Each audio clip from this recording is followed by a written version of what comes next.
वैदिक पर्सपेक्टिव के इस YouTube चैनल को सब्सक्राइब करें, वीडियो को लाइक व शेयर करें। ओम विसुपर्णो अंतरिक्षाणि अक्षत गभीरवीपा असुरः सुनीतः क्व इदानीं सूर्यः कः चिकेत कतमां द्यां रश्मिः अस्य ततान्। व्याख्यान किया। सुंदर पालन करने वाले ने, अंतरिक्षों का गंभीर प्रकंपित करने वाले ने, प्राणवान ने, सुनीत ने, कहाँ है अब सूर्य, किसने जाना, किस देव को रश्मि ने इसकी फैलाया। मंत्र ऋग्वेद के प्रथम मंडल के 35वें सूक्त का यह सप्तम मंत्र है और यह जो है इसका सतयुग में सृष्टि के प्रारंभ में इस असुर शब्द का प्रयोग क्या किया जाता था, इसका वास्तविक अर्थ क्या था, ये यहां पर बताया गया है। तो असुर शब्द का मूल अर्थ होता है प्राणवान। यहां सर्वोत्पादक सविता के लिए यह शब्द प्रयोग में लाया गया है। तो यह शब्द किसके लिए प्रयोग में लाया गया है? विष्णु परम पुरुष के लिए, जो सर्वोत्पादक है, सविता है। यहां यह शब्द कोई दुष्टों के लिए या असुरों के लिए, दानवों के लिए, राक्षसों के लिए नहीं किया गया है, बल्कि यह शब्द जो है भगवान विष्णु के लिए किया गया है। असुर है जिसका अर्थ होता है प्राणवान। तो इस शब्द को हम गंभीरता से समझें कि असुर शब्द आज तो इसका बहुत गलत प्रयोग किया गया है, अपभ्रंश हो गया है, इस शब्द का बहुत अर्थ का अनर्थ हो गया है। तो वेद में असुर शब्द का वास्तविक अर्थ होता है प्राणवान, जीवन देने वाला, ऊर्जावान, यह होता है इसका अर्थ। विष्णु परम पुरुष हृदय रखता है तथा वह प्राणवान है। उसका अंतरिक्ष संबंधी व्याख्यान जीवंत व्याख्या है, क्योंकि संपूर्ण अंतरिक्ष उसका कार्य क्षेत्र है। तो जैसे कि फुटनोट के पहले अंतरिक्ष के बारे में बताया गया था, उसके रिलेटेड यहां पर बात की जा रही है कि अंतरिक्ष के प्रति उसका व्याख्यान जड़ पदार्थों के दृष्टिकोण से नहीं, अपितु प्राणवायु से जीवित रहने वाले जनों के दृष्टिकोण से है। पुराणों में वर्णित असुरों के इतिहास में पाए जाने वाले असुरों ने अपने आप को प्राणवान मानने के कारण ही यह नाम ग्रहण किया था। बाद में उनके दुष्कर्मों के कारण असुर शब्द का प्रयोग अर्थ बुरे कर्म करने वाले दुष्टों के लिए रूढ़िवादी अर्थ में प्रयोग किया जाने लगा। किंतु मूलतः असुर शब्द का अर्थ बुरा नहीं, अपितु अच्छा है और प्राणवान है। तो यह असुर शब्द की हम सही व्याख्या को समझें। वैदिक भाषा के अनुसार असुर शब्द का अर्थ है प्राणवान, जो कि हृदय रखने वाला हो, जिसका दिल होता हो, जो प्राण देता हो, जो जीवन देता हो, ऐसा जो है विष्णु परम पुरुष व सर्वोत्पादक के लिए उपयोग में आया है। लेकिन बाद में असुरों के इतिहास में पाए जाने वाले असुरों ने अपने आप को प्राणवान मानने के कारण यह नाम ग्रहण किया था।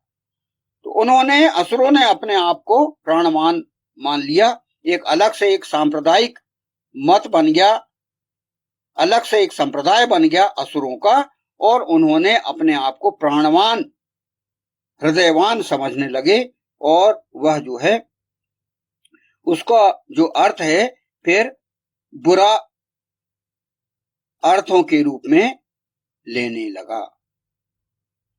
इसी प्रकार पुराणों में वर्णित राक्षस शब्द का भी मूल अर्थ बुरा नहीं अपितु अच्छा है।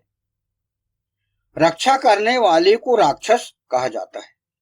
यानी यहां पर एक और शब्द है राक्षस, तो राक्षस भी वैदिक संस्कृत के अनुसार रक्षा करने वाला होता है। राक्षस अर्थात रक्षा करने वाला, जो कि विष्णु परम पुरुष के लिए कई जगह उपयोग आया है।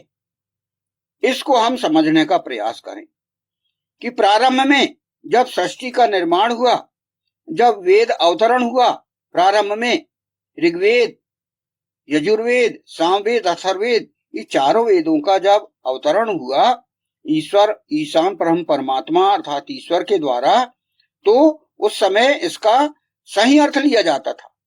असुर का अर्थ प्राणवान ही लिया जाता था और राक्षस का अर्थ रक्षा करने वाला ही लिया जाता था। इससे हम गंभीरता से, गहराई से समझने का प्रयास करें। पुराणों में असुर तथा राक्षस एक विशेष धर्म को मानने वाले जन समुदाय का नाम था। तो बाद में जो है यह एक विशेष जन समुदाय बन गया। ये राक्षस और असुर ये बुरे कर्म करने वाले निकल गए। ये जो ग्रुप है, ये जो जन समुदाय है, यह आमतौर पर दुष्कर्म करने वाले दुष्ट बन गए। इसीलिए नाम बिगड़कर इनका आज जो है असुर अर्थात बुरे कर्म करने वाले, राक्षस भी बुरे कर्म करने वाले, आज उपयोग होने लगा। तो ये असुर शब्द का हम थोड़ा इसको विस्तार से समझने का प्रयास करें। तो असुर का वैदिक अर्थ क्या है? असुर की व्युत्पत्ति शब्द, इस जो असुर शब्द है इसकी व्युत्पत्ति असुर से जो बनी हुई है उसको हम अलग अलग समझें कि असु अर्थात प्राण या जीवन शक्ति, धन रा अर्थात धारण करने वाला। तो इसका अर्थ क्या हो गया? प्राणवान, शक्तिशाली और जीवन दाता। असु धन रा अर्थात जीवन शक्ति या प्राण धारण करने वाला, बराबर अर्थ हुआ प्राणवान, शक्तिशाली या जीवन दाता। यह अर्थ जो है वेदानुसार इसका लिया गया। असुर शब्द ऋग्वेद में नकारात्मक नहीं बल्कि महान शक्ति वाले देवताओं के लिए प्रयुक्त हुआ है। वेद में जो शब्द है ये महान शक्तिशाली वाले देवताओं के लिए हुआ है। और कई जगह पर जो पुराणों में वरुण को असुर कहा गया है, जिसे महान शासक, नियमधारी भी कहा गया है। मित्र और अग्नि को भी असुर कहा गया है कुछ वहां पर पुराणों में। तो यहां पर असुर का अर्थ हो गया प्राण शक्ति से युक्त, महान सत्ता वाला, नियम और रीत का पालन करने वाला। तो ये तो वेद अवतरण के समय का अर्थ बताया गया। अब बाद में इसका परिवर्तन हो गया। बाद में क्या परिवर्तन हो गया कि ब्राह्मण काल और पुराण काल में असुर का अर्थ बदलकर हो गया देवताओं के विरोधी, अधर्मी शक्तियां। ये जो है इसका उपयोग किया जाने लगा। यानी एक ये जन समुदाय बन गया, बाद में एक ग्रुप बन गया और जो देवताओं के विरोधी बन गए और अधर्मी शक्तियों के रूप में ये विकसित हो गई। तो ये फिर असुर कहलाने लगे। अब इसमें राक्षस शब्द की भी बात आई है कि राक्षस का वैदिक अर्थ, शब्द की व्युत्पत्ति क्या है? राक्षस शब्द बना है रक्ष अर्थात रक्षा करना, रक्ष धातु से बना है।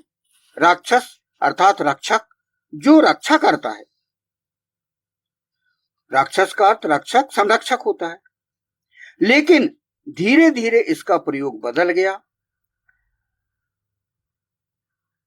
और राक्षस ऐसे तत्व के लिए भी आया है जो यज्ञ में बाधा डालते हैं। ये बाद में यह इसका अर्थ बदल गया। राक्षस लोग क्या करने लगे? यज्ञ में बाधा डालने लगे, फिर अंधकार या अविद्या फैलाने लगे, अनुशासन या वेद के विरुद्ध चलने लगे ये लोग। वास्तव में हमें वेदानुकूल चलना चाहिए। तो वेदानुकूल जो चलते थे वह देवता कहलाए, और जो वेदानुकूल नहीं चलते थे, जो अनुशासन से नहीं चलते थे, वे फिर बाद में राक्षस कहलाने लगे। इन्होंने अपना एक जो है संप्रदाय बना लिया।